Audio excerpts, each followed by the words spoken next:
Meus irmãos, sejam todos bem-vindos. Eu gostaria de convidar você a abrir o Evangelho de Lucas, capítulo 17, apenas o verso 33, nós vamos acompanhar a leitura.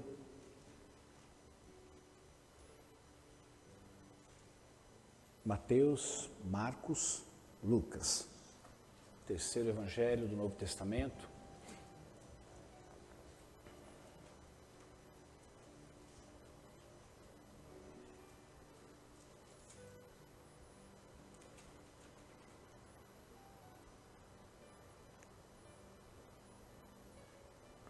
Todo esse ano foi um ano tanto quanto sombrio, né? Para todos nós. Embora nós tenhamos assistido o sofrimento de muitas pessoas, parece que o sofrimento não é tão intenso quando você experimenta algo que está muito mais próximo, ou alguém que está muito mais próximo. Nós vimos muitas pessoas partirem por causa, nesta pandemia, por causa desse vírus que surgiu. Nós nos entristecemos, nós oramos na esperança de que algumas pessoas escapassem, e algumas delas escaparam, mas nem todas escaparam. Mas nós tivemos a triste experiência de experimentar isso bem de perto, de ver uma pessoa ainda nova, meu contemporâneo, eu tenho 53, ele tinha 55 anos de idade. Até olhei a data de nascimento do Eliseu, ele nasceu em 65, eu nasci em 67. Então, 2 anos a mais que eu apenas. Acredito que um homem ainda cheio de planos, ele era uma pessoa, se possa assim dizer, hiperativa, né? Estava sempre fazendo uma coisa ou outra, era aposentado da Polícia Militar, mas tinha feito curso de culinária, tornou-se chefe, e um dos prazeres que ele tinha na vida era de cozinhar. E minha esposa, num breve momento que nós tivemos com uma das filhas dele, no dia em que ele faleceu, ela disse, essa hora ele estaria, aliás, algumas horas antes ele estaria que nem louco, correndo, cozinhando daqui, cozinhando dali, preparando prato aqui, preparando prato dali, e era a alegria dele, né? E infelizmente isso foi tirado dele. A gente tem o costume de usar uma frase formada já, mas que mesmo sendo formada é uma verdade. Deus tem os seus planos. É verdade que algumas pessoas partem precocemente? Sim, partem. Mas algumas pessoas partem no tempo certo, outras pessoas partem porque precisam partir. Algumas precisam partir porque este mundo não é mais digno delas. Outras precisam partir porque este mundo tem sufocado elas de tal forma que, por alguma razão que nós desconhecemos, pessoal, elas não conseguem resistir. Então, o Senhor acha por bem recolhê-las. E como para todo cristão, viver deve ser Cristo, morrer deve ser uma vitória, um ganho, assim aconteceu com a vida do Eliseu. E eu queria ler esse versículo com você, é apenas um versículo, que talvez retrate bem essa realidade, não só daqueles que foram, mas também daqueles que ficaram, como nós. Lucas 17, 33, diz assim, quem tentar conservar a sua vida, a perderá. E quem perder a sua vida, a preservará. Vou repetir. Quem tentar, vou aqui intensificar o verbo, tá? Quem se esforçar, quem se dedicar, quem lutar para conservar a sua vida, parece que nada vai adiantar, vai perder. E quem perder a sua vida, então vai preservar. Parece que uma parte do versículo contradiz a outra parte, né? Mas é porque existe uma verdade aqui espiritual nesse versículo. Porque toda vez que a gente entende que uma pessoa está lutando pela vida, ela está lutando pela vida para não perder a vida. Isso naturalmente falando. E todo aquele que acaba perdendo a sua vida, não luta pela sua vida, acaba não preservando a sua vida. Isso no olhar natural. Mas no olhar espiritual, Jesus está falando uma outra verdade aqui. Ele está dizendo, quem quiser conservar a sua vida para viver a sua vida da forma que quer viver a sua vida, vai perder. E aquele que na realidade não for mais importante para ele cuidar da sua própria vida, ou viver a sua própria vida, mas viver uma vida para Deus, então esse vai preservar a sua vida. Feche seus olhos só um instante. Deus de amor, fale conosco, assim como o Senhor tem falado. A verdade é que às vezes temos certa dificuldade para ouvir o Senhor, não por conta da sua voz, nem por conta da maneira que o Senhor fala, mas por conta do estado que nós nos encontramos. Às vezes angustiados, tristes, acima de tudo, se assim posso dizer, desconectados com o Senhor, então temos a dificuldade de ouvir o Senhor, pois a tua palavra mesmo diz que a verdade é que Deus fala, ora de uma forma, ora de outra, mesmo que os nossos sentidos não consigam perceber essa verdade. Mas eu te peço que esta manhã ninguém perca aquilo que o teu Espírito desejar ministrar a cada um de nós, em particular a cada um de nós, em nome de Jesus. Amém. Não é novidade para ninguém que este ano foi um ano marcado por grandes perdas. Esposas perderam seus maridos, e eu posso estar citando alguém bem próximo, a Solange, que era esposa de Eliseu, perdeu seu esposo, e é claro que ela não foi a única, existiram várias outras esposas que perderam seus maridos. Maridos que ficaram viúvos, perderam as suas esposas, e que talvez com filhos tenham que replanejar a sua vida para recomeçar a sua vida, reconstruir a sua vida, reestruturar a sua vida. Pais, embora essa não seja a ordem que deva seguir a vida, porque normalmente os filhos sempre assistem à partida dos pais, e nunca o contrário, os pais assistem à partida dos filhos. É claro que existem as exceções, mas pela lógica, pelo caminhar da vida, a verdade é que um pai sempre assistirá ao nascimento, mas nunca assistirá à partida de um filho. Mas infelizmente, às vezes acontece, pais que perdem filhos. E este ano foi um ano marcado por perdas, e dentre elas, pais perderam seus filhos. Pais que choraram por ver o seu filho nascer, mas que também choraram por ver o seu filho morrer. E também temos um exemplo não muito distante, aliás, bem próximo nosso, que foi a nossa tia Norinha, que perdeu o seu filho Eliseu. Ela com 80 e poucos anos, não sei se 80 é pouco, 80 já é muito, né? 80 e muitos anos, mas infelizmente teve que encarar a triste realidade de que um dia ela chorou por vê-lo nascer e hoje ela está chorando por vê-lo partir. Filhos perderam seus pais. Quantos filhos ficaram órfãos? Filhos que talvez ainda dependiam dos seus pais. Talvez perdeu o provedor da casa, talvez perdeu a mãe, a ensinadora do lar, mas que infelizmente também tiveram que encarar a triste realidade de que a morte é uma perda irreparável. É algo que ninguém pode trazer o consolo que a pessoa precisa receber. E eu me lembro que quando nós recebemos a notícia do Eliseu, nós fomos até a casa da nossa tia Norinha, porque lá estavam algumas pessoas, dentre elas estava um dos filhos, uma das filhas do Eliseu. E como é muito difícil você trazer uma palavra que a contento, traga conforto para as pessoas numa hora dessa, não temos. A única coisa que eu soube dizer quando eu saí dali, eu disse para Carol, que ali estava, né? Que o Espírito Santo console o teu coração. Só Ele pode fazer aquilo que nós não podemos fazer. E eu me lembro que ela usou uma expressão que, de certa forma, por causa da profunda tristeza e amargura, eu tenho certeza que ela usou essa expressão. E ela disse assim, eu espero. Mais ou menos assim, não sei se ele vai conseguir fazer isso. Não que ele não seja capaz de fazer isso, mas o que eu acredito que ela com essas palavras, ou com essa palavra tentou dizer, é que a dor dela era tão profunda, mas tão profunda, que ela não tinha nem sequer fé para acreditar que, mesmo sabendo que o Espírito Santo é o Consolador, ela não tinha fé para acreditar que ele teria a capacidade de consolar no momento de dor tão grande como aquele que ela se encontrava. Pessoas perderam amigos.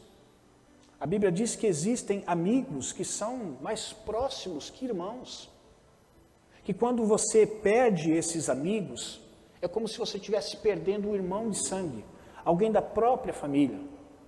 Esses dias eu estava assistindo um programa na TV e a apresentadora disse para uma pessoa que estava sendo entrevistada, dizendo assim, você faz parte da minha família, e não porque você é da mesma árvore genealógica, mas porque nós escolhemos você fazer parte da nossa família. Podemos chamar de uma pessoa que ela considerava como a sua amiga pessoal, sua amiga íntima. E às vezes, entendo o que eu vou dizer, é mais difícil ainda você perder um amigo do que talvez um parente que você nem sequer conviva com ele, que faça parte da sua árvore genealógica, mas por faltar o convívio, parece que você sente mais a dor quando parte um amigo desse calibre do que quando parte um parente que, embora viva distante e não tenhamos relacionamentos, não é que não doa, mas parece que dói menos. Nós sabemos que as perdas que nós sofremos, as pessoas sofreram, foram perdas irreparáveis.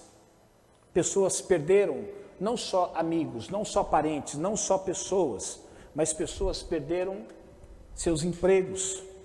Que triste é para um pai de família perder um emprego, que através do qual ele traz o sustento para o seu lar. Ele paga o aluguel da casa onde ele mora com a sua esposa e seus filhos. Com aquele mesmo dinheiro ele faz a compra para poder trazer o sustento para a sua família. Com aquele mesmo dinheiro ele paga as contas de consumo, de água, luz, e de repente ele se encontrou numa situação desesperadora, aonde sem pensar, dispensaram pessoas. E mesmo que elas tenham recebido um auxílio emergencial, como muitos receberam, e mesmo que talvez ele tenha um fundo, fundo de garantia, mesmo assim, isso foi se tornando cada vez mais estarrecedor para as pessoas, por conta da dor. Pessoas não perderam só seus empregos, pessoas perderam sua saúde nessa pandemia. Quantas pessoas nós temos ouvido o relato de que, embora escaparam da morte que estava cada vez mais perto dela, essa morte através do vírus, do Covid, do corona, infelizmente, elas não foram mais as mesmas, ou pelo menos no atual momento, não são mais as mesmas. Eu vi uma postagem no Facebook que me fez tremer as pernas. Uma moça de cerca de 19, 20 anos, o pai segurava debaixo dos seus braços, trazendo ela para dentro do elevador e tinha que colocar 2 panos debaixo dos seus pés para que ela pudesse trocar o passo, porque ela não tinha força para erguer a perna, porque essa doença, esse vírus atingiu o sistema neurológico dela. Embora os médicos dizem que quadros como esse podem se tornar reversíveis, como quando as pessoas perdem o olfato, ou perdem o paladar, depois volta. Essa semana até vi algo triste, mas engraçado ao mesmo tempo. Uma pessoa foi lá em casa e falou assim, pastor, eu perdi o olfato, né? Mas voltou o olfato só de um buraco. Só desse lado eu faço assim, eu sinto o cheiro. Que eu faço assim, não sinto cheiro nenhum. Eu falei, nossa, mas nunca vi isso. Eu falei, pois é, só sinto o cheiro através do buraco. Eu falei, que bom, né? Quando o cheiro for bom, você tampa o que você não sente. Quando for ruim, você tampa o que sente e vamos seguir a vida, né? Pessoas perderam sua tranquilidade. Quantas pessoas não tinham mais paz? E mesmo você que talvez possa dizer, Deus me ajudou a lidar com tudo isso, mas nós não conseguimos viver uma plena tranquilidade em todo o tempo. Mesmo aqueles que estavam confiantes, mesmo aqueles que de certa forma acreditavam que Deus poderia protegê-los mais do que o diabo atingi-los com essa doença, mesmo assim em alguns momentos não era de total tranquilidade. As pessoas perderam o sono, algumas perderam a sua paz, algumas perderam segurança, perderam os seus sonhos, perderam os seus projetos, muitas perderam até a sua alegria de viver. Nós, seres humanos, não enxergamos as perdas com os bons olhos. Toda vez que nós perdemos alguma coisa, a não ser aqueles que estão obesos e perdem uns quilinhos, aí ficam felizes, né? Mas, via de regra, a maioria das vezes, quando nós perdemos alguma coisa, nós não nos alegramos, nós acabamos nos entristecendo. Mas eu gostaria de chamar a sua atenção para uma coisa importante.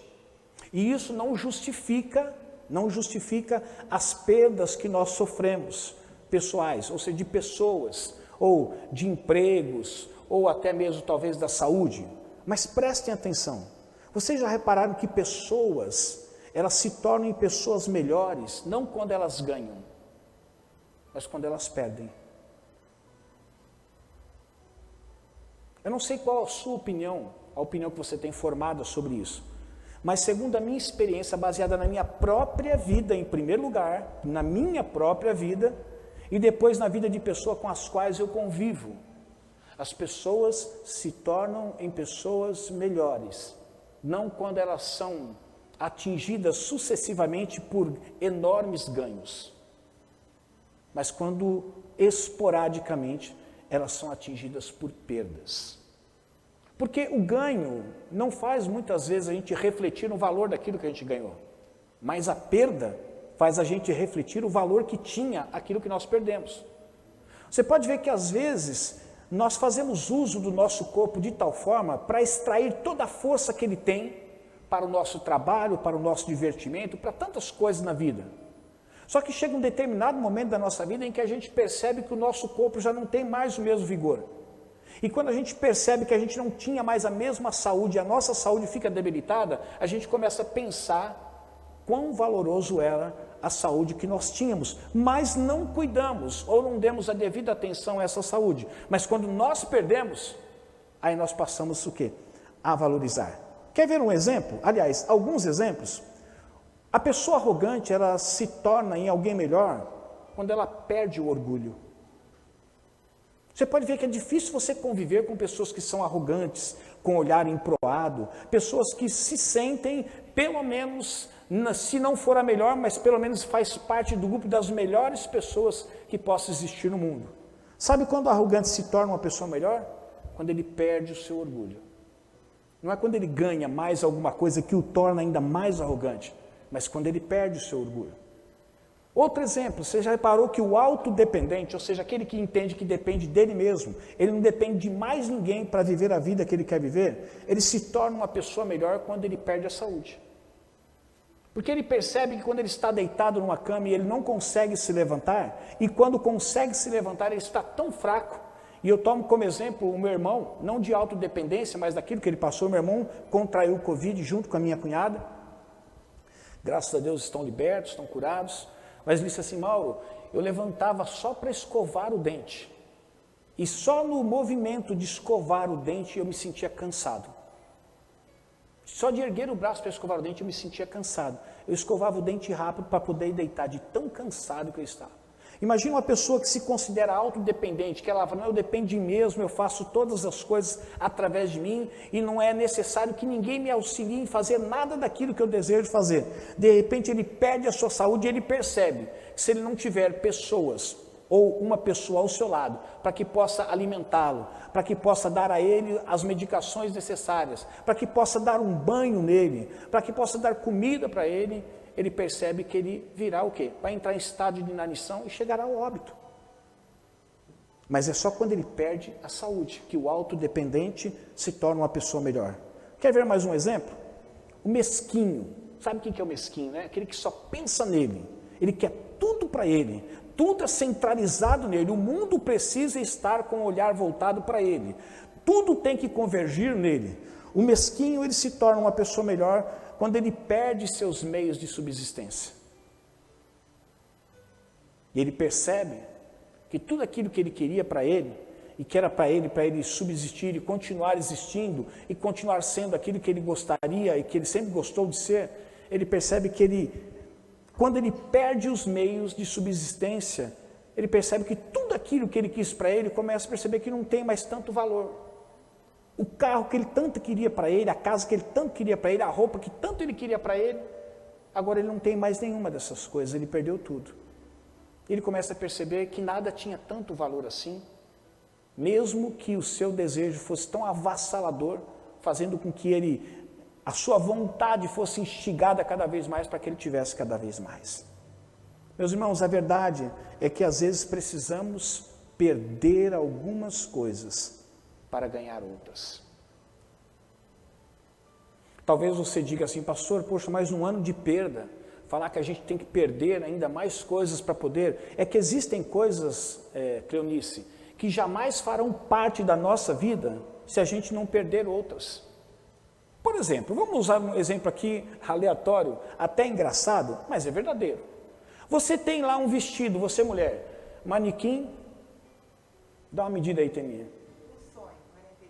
Sonho 42. E está lá aquele vestido belo que ela ganhou, do jeito que ela queria, mas acontece que as suas medidas excedem ao manequim. É manequim que fala? Não é manequim, é mesmo? Manequim 42. Sabe quando é que você vai conseguir vestir esse vestido? Quando você perder alguns quilos. Senão você vai sempre olhá-lo pendurado, sempre desejar vesti-lo, mas nunca vai poder. E mesmo que você consiga aprender a respiração por 5 minutos, que é algo quase que impossível para conseguir colocar o vestido, provavelmente você vai ter que tirar, porque senão você vai morrer, vai entrar em óbito justamente para poder experimentar o vestido. E não somente isso, existem coisas na vida que se você quiser ganhar, primeiro você vai ter que perder. E eu queria falar um pouco sobre isso hoje. Perder para ganhar. Nós queremos muitas vezes só ganhar sem perder. Mas nós vamos perceber que existem coisas que nós só vamos ganhar se nós estivermos decididos a perder. Por exemplo, olha a mãe entrando com a criança.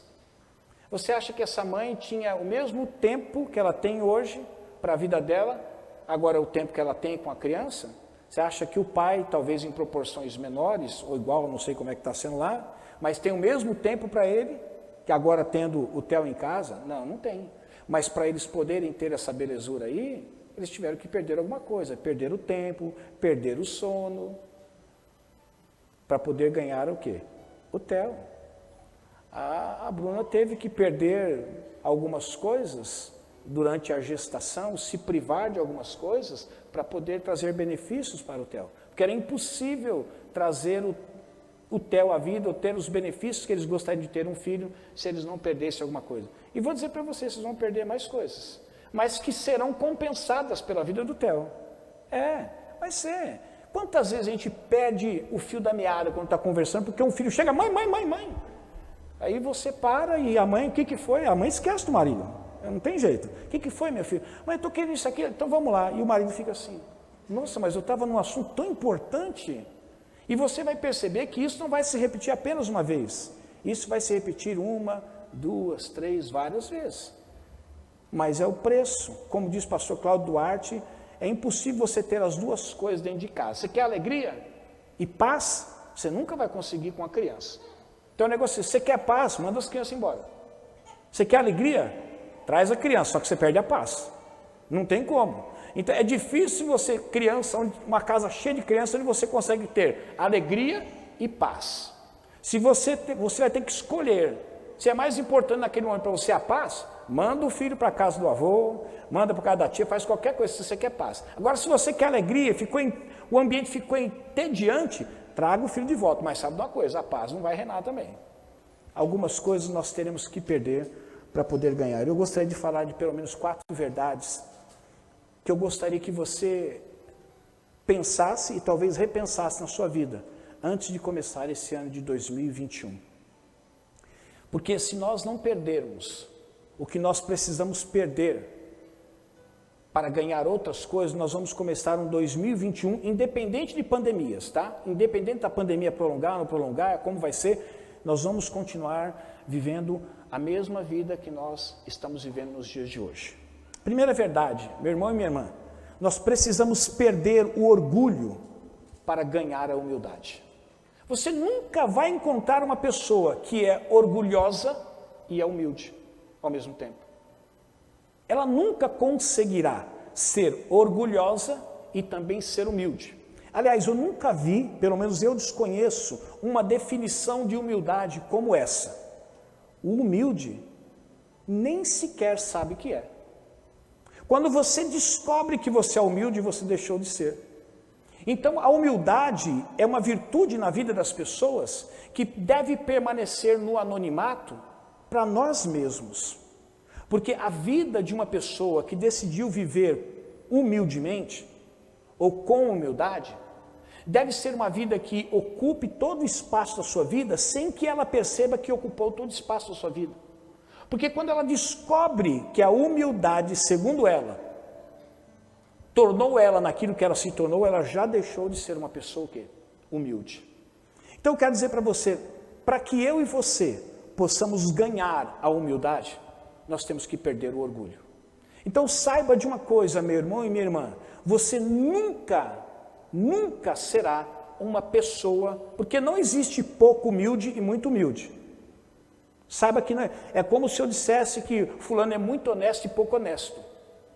Por que ele é muito honesto? Ele é muito honesto porque ele quase não rouba, mas quando ele rouba pouco. Mas espera um pouquinho, não existe isso. O roubou já não é mais honesto. Então não existe muito honesto e pouco honesto. Eu já vi algumas pessoas usando e falando assim, eu sou muito honesto. Fulano não é muito honesto, não. Ele é honesto, mas não é muito honesto. Não, você deixou de ser honesto quando você... Aliás, você não é mais honesto quando você deixou de ser honesto. Independente da quantidade que você roubou, sonegou, qualquer outra coisa. E o humilde é a mesma coisa. Não existe falando assim, nossa, olhei para aquela pessoa, era muito humilde.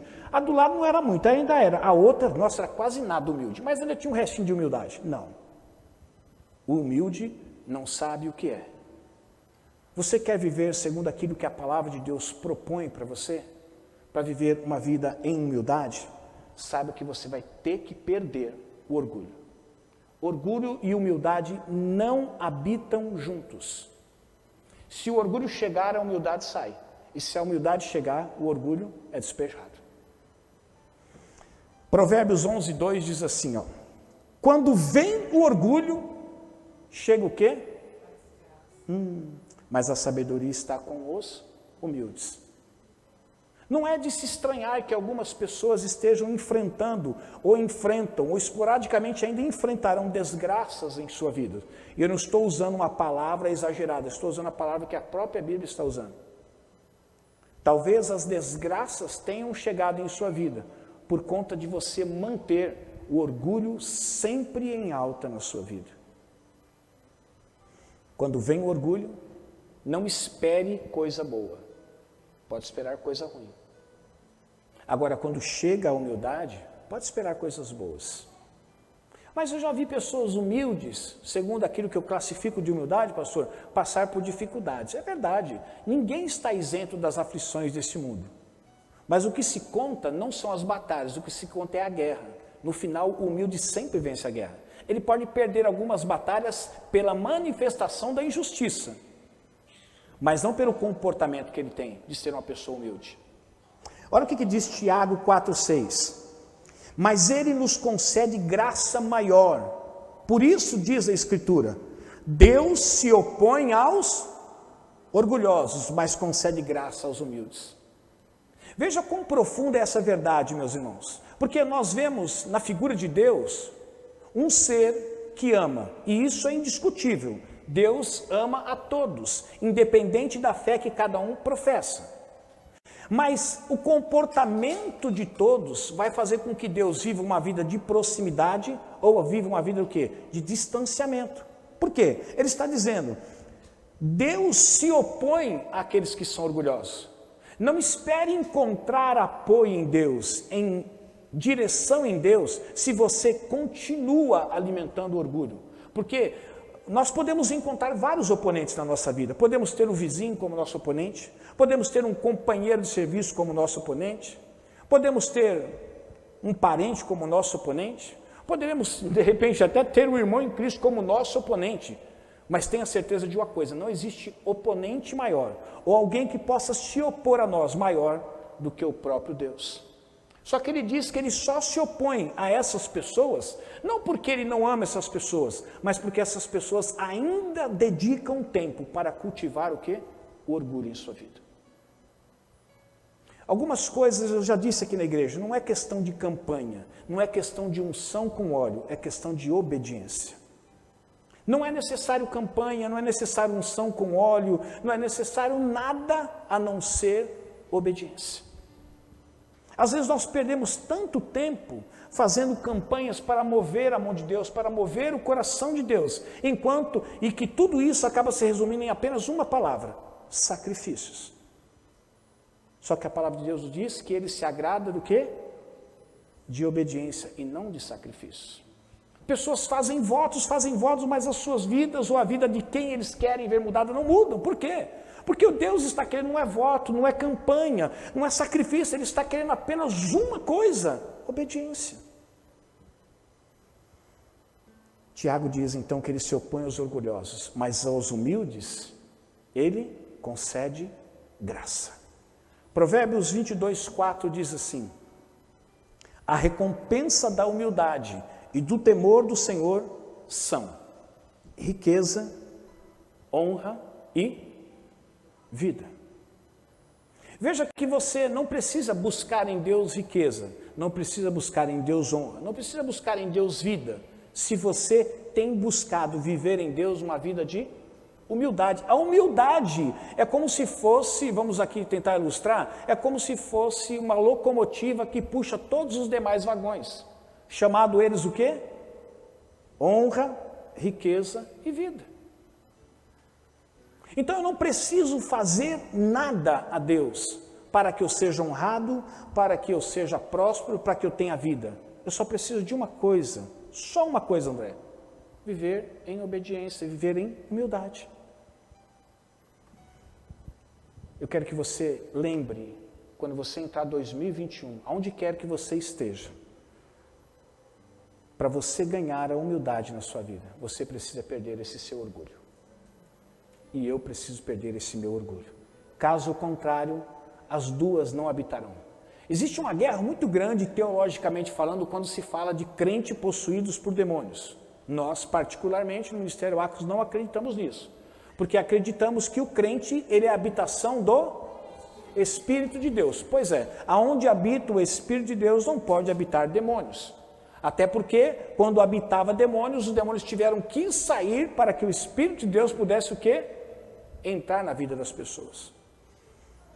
Se você quer, nesse ano de 2021, ser alguém próspero, ser honrado e ter vida, saiba de uma coisa: você tem que perder o orgulho para que entre a humildade, porque a humildade é que vai trazer todas essas coisas na sua vida. Amém? Outra coisa que nós precisamos perder, irmão Amaury, nós precisamos perder o medo para ganhar a coragem. Deuteronômio 20, verso 8 diz assim: por fim os oficiais acrescentarão: alguém está com medo e não tem coragem? Volte ele para a sua casa, para que os seus irmãos israelitas também não fiquem desanimados.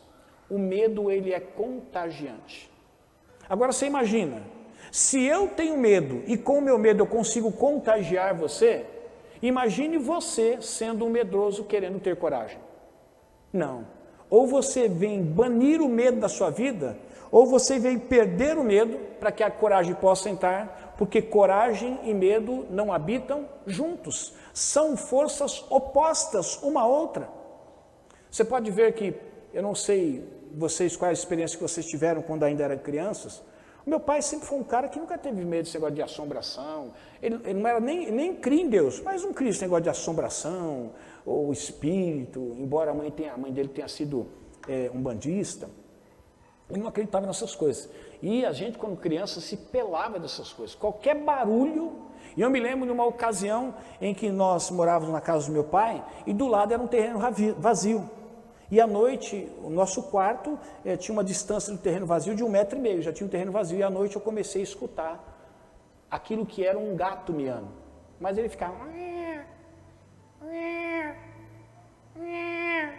E aquilo foi atemorizando meu coração de tal forma que eu pensei que era uma criança que tinha sido jogada no terreno. E eu acordei o meu pai e falei: pai, toma muito cuidado. Rapaz, não tem nada não. E ele saiu do jeito que ele estava de cueca, saiu para fora com o peito aberto lá. Tá, pai, se tiver um bandido, não tem nada, rapaz. Que é isso? Foi lá, abriu o portão, falei: é um gato que está aqui. Foi lá. E meu pai nunca teve esse problema. Mas a gente, quando é criança, às vezes tem esse medo. E esse medo, às vezes, persegue a gente mesmo quando adulto. E eu vou dizer para você, se você não tomar uma decisão de banir o medo da sua vida, você nunca vai ter como aliado na sua vida a coragem. Por quê? Nós precisamos perder o medo para ganhar o quê? A coragem. 1 João 4,18 diz assim: no amor não há medo. Pelo contrário, o perfeito amor expulsa o medo, porque o medo supõe castigo. Aquele que tem medo não está aperfeiçoado no amor. E eu não quero ser exagerado, muito pelo contrário, quero até me incluir naquilo que vou dizer. Nós precisamos ser aperfeiçoados no amor. Porque todos nós, com uma intensidade maior ou com uma intensidade menor, sofremos com o medo. Você vai encontrar pessoas que são corajosas. Isso não significa que elas não tenham medo, mas que elas estão lutando o quê? Para perder o medo, para sair da sua vida, para que a coragem que ela, pelo menos, demonstra externamente às pessoas que assistem a sua vida, possa se tornar cada vez mais evidente. Meu irmão e minha irmã, se nós nunca tomarmos uma decisão de fazer com que o medo, quando ele vier sobre a nossa vida, a gente venha expulsar o medo como se fosse um demônio, nós vamos viver boa parte, se não toda a nossa vida, debaixo do medo, controlado pelo medo, guiado pelo medo, assustado pelo medo, apavorado pelo medo, e aquilo que verdadeiramente nós poderemos ter, porque a Bíblia diz que Deus não nos deu um espírito de covardia ou de medo, mas de moderação, de coragem, de intrepidez, de ousadia. Este é o Espírito de Deus que em nós está. Um espírito de ousadia, e ousadia, coragem, são oponentes ao medo, e o medo é oponente da coragem, da ousadia. Mas é impossível você dizer assim: eu sou uma pessoa 100% medrosa, mas também sou uma pessoa 100% corajosa. Não. A intensidade do medo que existir dentro de você vai diminuir a intensidade da coragem que possa existir dentro de você. E a intensidade da coragem que existir dentro de você pode diminuir a intensidade do medo que existe dentro de você. A ponto de você chegar no momento de ser classificado até como uma pessoa muito mais corajosa do que uma pessoa medrosa. Mas eu quero dizer para você, medo e coragem também não habitam juntos. Salmo 56, verso 3 diz assim: mas eu, quando estiver com medo, confiarei em ti. Deixa-me contar uma experiência que eu tive esta noite. Um tempo atrás, aproximadamente uns 2 anos atrás, eu me lembro que eu estava deitado e a hora que eu levantei, eu não sei quem já teve isso, os meus olhos ficaram cheios de, como se fosse pequenas estrelas, um pequeno arco-íris. Já teve isso, já, Bruno? E aquele negócio foi me incomodando, e eu olhava para as letras, ficava embaçado. Eu falei: meu Deus, estou tendo alguma coisa, estou tendo o medo se manifestando, estou tendo alguma coisa. Aí eu falei para minha esposa, falei: não, uma hora, calma, daqui a pouco foi passando. Mas eu tive isso pelo menos umas 3, 4 vezes. Quando foi essa noite, mano, eu acordei, eu fui deitar, eu acordei, para variar, né, sono de velho assim, né, 3 horas da manhã eu acordei, era 2 horas que eu acordei. A hora que eu acordei assim, Vanderlei, abri o olho, eu vi tudo piscando assim, eu falei: meu Deus, outra vez assim mal na minha vida, nossa, escuro, não pode ser, paf, taquei a mão a hora que eu taquei a mão no interruptor, acende a luz, parou. Eu falei: o que é isso? Aí eu desligava o interruptor, o negócio ficava piscando. Eu falei: Senhor, o que está acontecendo, né? Apertava, sumia, desligava, aparecia. Aí eu fui até o banheiro, que eu cheguei no banheiro, sabe o que é? A maldita dessas luzinhas de Natal que fica pendurada do lado de fora, o negócio ficou piscando e refletia dentro do banheiro e vinha para dentro da minha... E eu pensei que era o meu olho que estava fazendo assim, ó, piscando.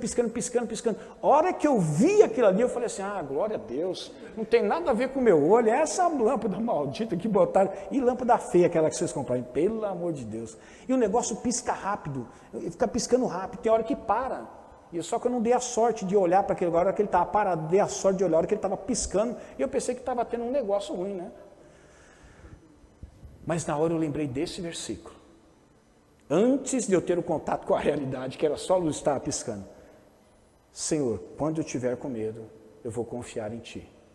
E fechei os meus olhos e falei assim: quando eu tiver com medo, eu vou confiar em Ti, E a hora que eu abri os meus olhos, levantei, não sei se posso dizer que foi o Espírito Santo que me revelou, mas eu vi a bendita da luz e tudo acabou sossegando dentro de mim.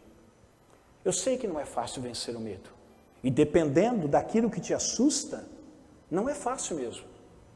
Mas se você quiser vencer o medo, para que a coragem faça parte da sua vida de uma forma muito mais evidente do que o medo, é preciso que você, quando sentir medo, confie em Deus. O salmista estava dizendo, é impossível que as pessoas não sintam medo, mas quando ele vier sobre a sua vida, confie em Deus. E por confiar em Deus, Deus encherá o seu coração de coragem. Amém? Outra coisa que a gente precisa perder também, precisamos perder o ódio para ganhar o amor. Você conhece pessoas que odeiam e que amam? Se você conhece, eu particularmente não acredito. É impossível pessoas odiarem e amarem, porque o ódio e a força são forças o quê? Opostas. Elas não habitam juntas. É como você tentar aproximar dois polos positivos de um ímã. O que vai acontecer, Rafael? Eles vão se repelir. Agora, se você pegar um positivo e um negativo, eles vão o quê? Se atrair. Ódio e amor é como se fossem dois negativos ou dois positivos. Por mais que você tente aproximá-los, eles vão se repelir. Eu já disse isso para uma pessoa que eu não acredito que as pessoas amam intensamente e odeiam intensamente. Não. Talvez na força da expressão das palavras, as pessoas com ódio naquele momento possam dizer que estão odiando. Mas eu particularmente, para aquele que é nascido de novo, eu não acredito. Por quê? Você só vai ter o amor de Deus, ou vai ser ensinado no amor de Deus, ou vai viver o verdadeiro amor de Deus na sua vida, à medida que você estiver disposto a perder o ódio. É como o Espírito de Deus e o demônio, eles não habitam juntos. Demônio, Espírito de Deus, o demônio não habitam juntos. Ódio e amor não habitam juntos.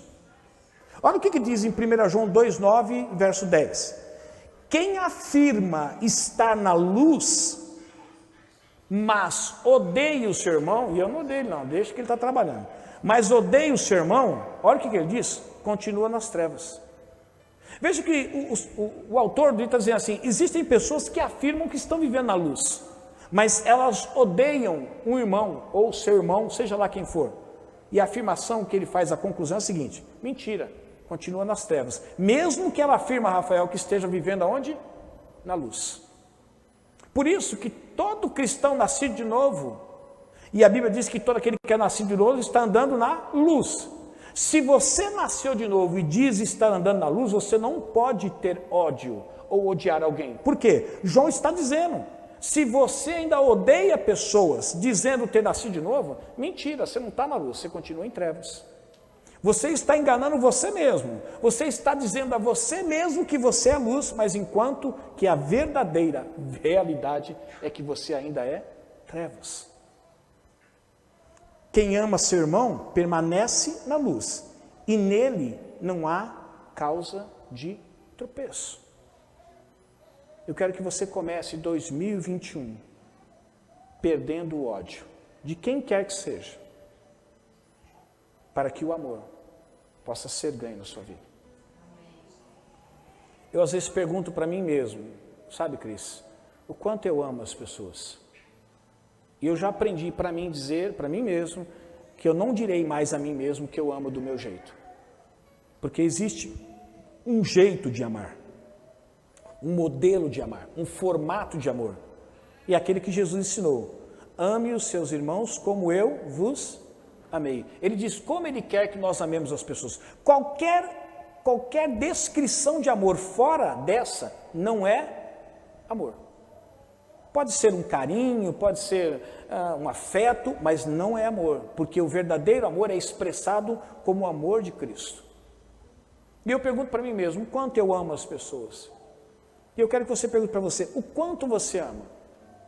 Talvez você possa dizer o quanto você ama, descobrindo o quanto de ódio possa existir dentro de você por alguma pessoa. Você sabe que às vezes o ódio ele traz desdobramentos piores na nossa vida. Porque quando alguém alimenta o ódio por alguém, ela alimenta também a falta de perdão. O que você falou, Marisa? Pode ser que caiba. Quem? Falta de amor. Mas quem alimenta o ódio, alimenta também a falta de perdão. Porque mesmo que alguém tenha feito mal a você, e você passou a odiá-la pelo mal que ela fez a você, cabe a você oferecer a ela o quê? Perdão. Viu o versículo acima que nós dissemos que o verdadeiro amor expulsa o medo. O verdadeiro amor em nós expulsa o ódio também. É impossível o ódio permanecer se há presença de amor. É como você chegar num lugar escuro e acender a luz. É impossível que as trevas continuem resistindo à luz se você acionou o interruptor e as luzes se acenderam. As trevas vão se dissipar, até porque trevas é o quê? Ausência de luz. Quando a luz chega, a treva dissipa. Você nunca vai chegar num lugar onde tem luz e as trevas vão chegar. Não tem como. Nunca as trevas vai fazer com que as luzes se apaguem. Muito pelo contrário, a luz vai fazer com que as trevas se dissipem. E como a Bíblia diz que nós somos o sal da terra e a luz do mundo, ora, nós não podemos ter ódio por ninguém e nem por situação nenhuma. E se nós quisermos ganhar o amor em nossa vida, nós temos que estar decididos a perder o ódio. Olha o que diz Provérbios 10, 12. O ódio provoca dissensões. Veja que o ódio não é só uma semente ruim para a gente. É uma semente ruim para as pessoas, porque ele provoca o quê? Dissensões. Mas o amor cobre todos os pecados. Quem ama não tem dificuldade em perdoar. Quem ama não diz que o pecado que cometeram contra ela é tão grande, tão forte, que ela não tem forças para perdoar. Ela não tem forças para perdoar porque justamente ainda ela não ama como deveria amar. Agora, querer um pouco de ódio, querer um pouco de amor na vida, esqueça, isso nunca será possível. Então eu quero que você entre em 2021 juntamente comigo nesse desafio. Se você quer ganhar o amor de Deus, que o amor de Deus faça parte da sua vida, que o amor de Deus seja evidente na sua vida, quando você conviver com as pessoas, esteja decidido a perder qualquer tipo de sentimento que se manifeste com uma faceta do ódio. É impossível ter o amor se você alimenta o ódio ainda. 1 Pedro 4,8 diz assim: sobretudo, amem-se sinceramente uns aos outros, porque o amor perdoa muitíssimos pecados. É interessante que ele não disse que o amor perdoa qualquer pecado, embora ele perdoe, mas aqui o que está em foco é ele que perdoa muitíssimos pecados. Aí nós podemos lembrar aquilo que Jesus disse, quando Pedro perguntou: Senhor, mas quantas vezes eu vou ter que perdoar? Ah, muitíssimas vezes, ou 70 vezes 7.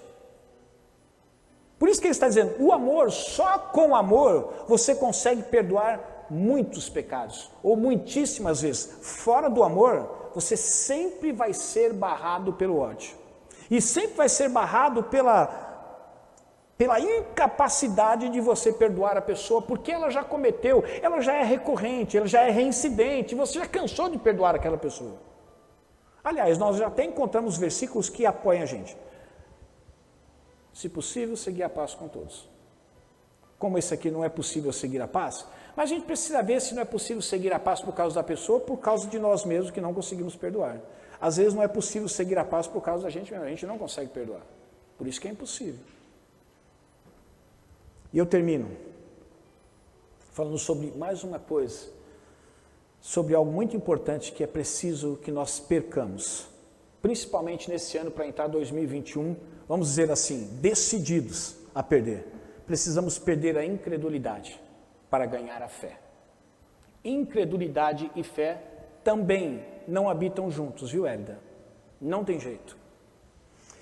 Marcos 16, 14, Jesus dizendo: mais tarde Jesus apareceu aos 11, porque Judas já tinha morrido, enquanto eles comiam, censurou-lhes a incredulidade.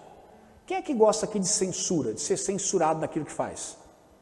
A gente não gosta, né, de ser censurado. Mas a Bíblia diz que Jesus censurou a incredulidade deles, Rafael, e a dureza de coração, porque não acreditaram nos que o tinham visto depois de ressurreto. Jesus não chegou para os discípulos e disse assim: poxa, vocês não creram? Quando aquela mulher veio dar o recado que eu tinha ressuscitado, vocês não creram quando aqueles discípulos no caminho de Emaús me viram depois? Eles também não creram. Vocês não creram? Jesus não foi assim. A Bíblia diz que ele censurou. Vocês não creram? Não foi assim: poxa, vocês não creram? Nossa, estou decepcionado. Não, a ênfase aqui foi a seguinte: vocês não creram? Vocês não conseguiram acreditar naquilo que disseram? Eu já tinha dito para vocês que eu ia ressuscitar. Como é que vocês não acreditaram? Aí talvez um deles pode ter dito assim: é que nós não acreditamos porque nós somos incrédulos. Por isso que Jesus se posicionou contra a incredulidade. O posicionamento de Jesus não foi um posicionamento de pena, foi um posicionamento de censura. Poxa, tanto tempo com vocês, vocês viram cego enxergar, surdos ouvirem, paralíticos andar, morto ressuscitar, leprosos serem purificados quase que instantaneamente. E vocês ainda não creem. Quando Tomé recebeu a notícia que Jesus tinha ressuscitado, ele falou assim: eu não acredito. Só se eu tocar lá nele, só se eu tocar. Quando Jesus aparece num outro momento, ele chama quem? Tomé. Ô Tomé, vem aqui. Pare de ser incrédulo, Tomé. Creia! O que Jesus estava dizendo? Não adianta você querer preservar a incredulidade e querer trazer para dentro da sua vida a fé. Os dois não habitam juntos. Então decida, pare de ser incrédulo e decida crer. Ou é a incredulidade que vai fazer parte da sua vida, ou é a fé. Os dois nunca farão parte da sua vida. E eu temo afirmar o que eu vou afirmar. Nós temos dado muito mais vazão e espaço para a incredulidade do que pela fé. Nós acreditamos em milagres que foram realizados. Não acreditamos na repetição de milagres. E se eu perguntar para você fala assim: eu creio. A questão não é o que falamos, mas é o que acreditamos. Porque nem tudo que falamos é aquilo que acreditamos. Às vezes falamos naquilo que não acreditamos. Já disse aqui para você. E quando eu disse isso, eu estou dizendo isso de mim mesmo também, tá? Não é de você, de mim mesmo. Se nós crêssemos o tanto que nós dizemos crer, eu acredito que muitos enfermos seriam curados. Eu acredito que muitos mortos aqui no cemitério da Saudade, na região, teria se tornado notícia através das nossas vidas que teriam ressuscitado. Muitos milagres já teriam acontecido. Até porque concepção de milagre para mim é diferente daquilo que muitas vezes se é pregado. Milagre é algo que somente Deus pode fazer. Quando há uma intervenção, uma participação humana, já não é milagre. Pode haver uma participação, uma cooperação de Deus, mas milagre é algo que somente Deus faz e não tem explicação. É como um morto ressuscitar. O que aconteceu? Não, é que ele tomou o ivermectina e no ivermectina fez um efeito mais tarde e ele acabou ressuscitando. Não tem nada a ver com a ivermectina, tem a ver com Deus. Mateus 13:58 diz assim, sobre Jesus, tá? E não realizou muitos milagres ali. Não disse que ele não realizou milagre, mas não realizou na mesma proporção que ele realizou em outros lugares, por causa da incredulidade deles. Olha que interessante, até Jesus sentiu-se bloqueado em realizar milagres por causa da presença da incredulidade. A incredulidade é uma... Eu vou usar essa palavra, e talvez ela não seja a palavra adequada, tá? Mas é uma força existente no ambiente e que nós não vemos, mas que ela atua com tanto poder que aquilo que era possível acontecer não acontece por causa da quantidade que existe de incredulidade no coração A, no B, no C, no D, no E, no F. Você pode ver que em alguns momentos, por exemplo, vou citar um exemplo bíblico. Quando Jesus foi em um determinado lugar e ele foi olhar para ressuscitar determinada pessoa, ele não permitiu que todos entrassem. Aliás, já tinha gente chorando a morte, tinha gente que nem acreditava que era possível ressuscitar. Ele falou assim, não, fica aqui fora, só vem comigo você e você. Porque Jesus talvez tenha enxergado naqueles que o acompanhou um coração muito mais voltado para a fé do que para o quê? Para a incredulidade. Por isso que às vezes, meus irmãos, nem sempre é bom você orar por aquilo que você vai orar, se tiver ao seu lado determinadas pessoas. É necessário que você convide elas para sair, mesmo que elas fiquem ofendidas. Você acha que as pessoas naquela época também não ficaram ofendidas? Quando Jesus disse, não vai entrar todo mundo não, só entra você e você. Mas vocês não, vocês já estão celebrando a morte, nós vamos celebrar a vida, fica aqui fora. Para que entrar dentro do ambiente onde há possibilidade de vida para trazer o que? Morte. Fica onde você está. Vou dizer de algo que eu trabalho na minha vida e não estou dizendo que você deve fazer da mesma forma. Quando eu estou diante de uma situação impossível, eu procuro ouvir a menor quantidade de notícias contrárias àquilo que pode acontecer. Sabe por quê? Porque muitas vezes as notícias contrárias afetam a nossa fé. Se você acredita que algo pode acontecer, Cleni, e de repente você começa a ser bombardeado com as impossibilidades apresentadas pela ciência, ao invés da sua fé se agigantar, a sua fé acaba diminuindo. Por isso, quanto menos má notícia você receber no momento em que você está orando por impossível, é melhor. Para que você não seja contagiado. E agora aqui vai um parecer meu, inclusive vocês em casa, tá? Parecer, eu sou imperfeito. Eu acho que muitos milagres não acontecem por causa disso. Nós ouvimos muito mais impossibilidades de acontecer do que possibilidades. Ou seja, aquilo que poderia acontecer não acontece. Assim como não aconteceu com Jesus. Ele não fez muito milagre por causa do quê? Da incredulidade que lá havia. Eu finalizo citando um texto que é muito conhecido por você, por mim, por todos nós, mas que infelizmente a gente precisa ainda aprender a viver, inclusive eu. 2 Coríntios 5:7 diz assim: porque vivemos por fé e não pelo que... Meu irmão e minha irmã, aquilo que vemos não deve ser a realidade daquilo que esperamos. Aquilo que vemos é a realidade daquilo que vemos. Mas a fé mostra-nos o contrário, de que ela pode reverter a realidade daquilo que vemos. Por isso não precisamos e não devemos andar por aquilo que vemos, porque aquilo que nós vemos é contrário àquilo que nós esperamos. Todos nós viveremos pela fé. Agora, que fé, Isabela? A fé que você tem. Que fé, Pedro? A fé que você tem. Que fé, Rafael? A fé que você tem. Cada um vai viver da fé que tem. Por que alguns vivem experiências grandiosas com Deus mediante a fé e outros nunca vivem? Porque a fé dele é uma fé e a sua fé é outra. Alguns nunca experimentarão essas experiências maravilhosas, porque também nunca decidiram viver pela fé, mas sempre por aquilo que veio. Eu termino essa mensagem dizendo para você mais uma vez: é preciso que haja perdas para que venham os ganhos. Infelizmente, em algumas áreas da nossa vida não será possível nós ganharmos se nós não estivermos decididos a perder. A humildade nos envolverá quando o orgulho for abandonado por nós. Você nunca tornar-se-á numa pessoa humilde, como assim Deus deseja, se você não tomar a decisão de lutar para banir o orgulho da sua vida. Desista de ser alguém humilde, se você quer alimentar o orgulho.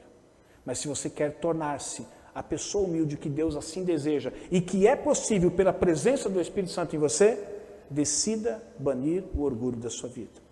A coragem só vai nos envolver quando nós decidirmos também banir o medo. Banir o medo é enfrentá-lo. É mesmo que ele nos atice, mesmo que ele nos afronte, mesmo que ele nos pressione, é enfrentar o medo. Porque é enfrentando o medo que ele vai fugir, que ele vai ser banido da nossa vida e nós vamos nos encher de coragem. Ninguém se enche de coragem fugindo do medo. Você se enche de medo fugindo do medo. Aliás, quanto mais você foge, mais ele corre atrás de você. O amor só vai tomar conta dos nossos corações quando nós expulsarmos do nosso coração esse ódio que a gente diz ter. Eu odeio. Enquanto você odiar, você nunca vai amar. E a Bíblia diz que ainda que eu fale a língua dos homens, a língua dos anjos, ainda que eu profetize, ainda que eu faça tantas coisas, se eu não tiver amor, não vai falar: pastor, mas eu tenho alguns dons e funciona, Deus trabalha, é verdade, mas se não tiver amor, eu já disse aqui que a fé é o ativador, mas o amor é motivador, é o que deve te mover a fazer aquilo que a fé vai fazer através da ação.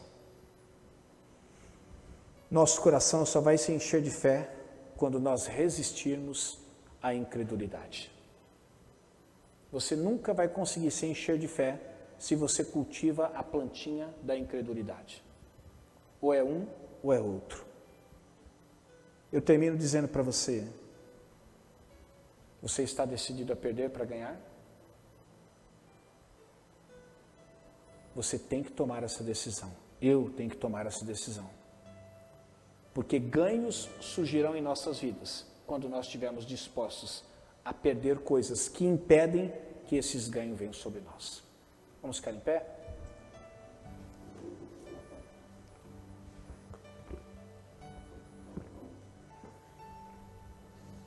Quando eu falo todas essas coisas que aqui fala, meu irmão, eu não estou dizendo que é fácil. E talvez dentro do seu coração possa dizer assim, ele pensa que é fácil. Eu nunca pensei que é fácil. Mas eu sempre acredito que é possível. Sempre acredito que é possível. Aliás, quando eu passei por depressão, sofri com depressão, num dado momento, eu falei assim, é muito difícil sair desse lugar.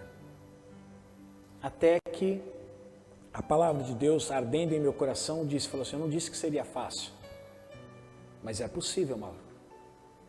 E todas as vezes que eu caí em depressão, foi difícil? Foi. Mas foi possível e Deus me tirou. Eu quero que você saia daqui com a mesma esperança dentro do seu coração. Não é fácil tornar-se uma pessoa humilde, a ponto de você não saber que é por ser.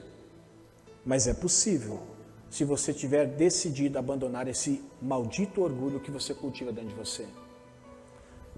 Não é fácil ter coragem para fazer determinadas coisas, como se deparar com o mar vermelho da vida e ter que abrir esse mar e você olhar e falar assim, isso é impossível. É verdade, não é fácil, mas se você banir o medo, é possível. Não é fácil você, às vezes, amar uma pessoa que te fez um mal muito grande e que trouxe, não apenas o mal que ela fez a você, trouxe um mal imediato, mas trouxe um desdobramento na sua vida. Não é fácil, mas é possível, porque a Bíblia diz não só para nós amarmos os nossos amigos ou os nossos pessoas próximas que nós nos identificamos, ela diz assim, amem também os seus inimigos, aqueles que odeiam você. Então, não é fácil amar quem nos odeia, mas nós temos que aprender a banir o ódio da nossa vida para que nós não nos tornemos em pessoas semelhantes a essas que nos odeiam, mas que nós aprendamos a amar pessoas que, independente se elas merecem ou não merecem, quando nós olhamos para nós em relação a Deus, nós percebemos que nós também não merecemos ser amados, mas Ele decidiu nos amar. E como o modelo de amor é o dele e não o nosso, então também se torna possível. O nosso coração é possível se encher de fé, se nós tomarmos a decisão de banir a incredulidade da nossa vida. Feche seus olhos. Pai, esta foi a palavra que o Senhor colocou no meu coração para esta manhã e eu compartilhei com os meus irmãos. O Senhor nos ensinou que para ganharmos algumas coisas, precisamos estar decididos a perder outras.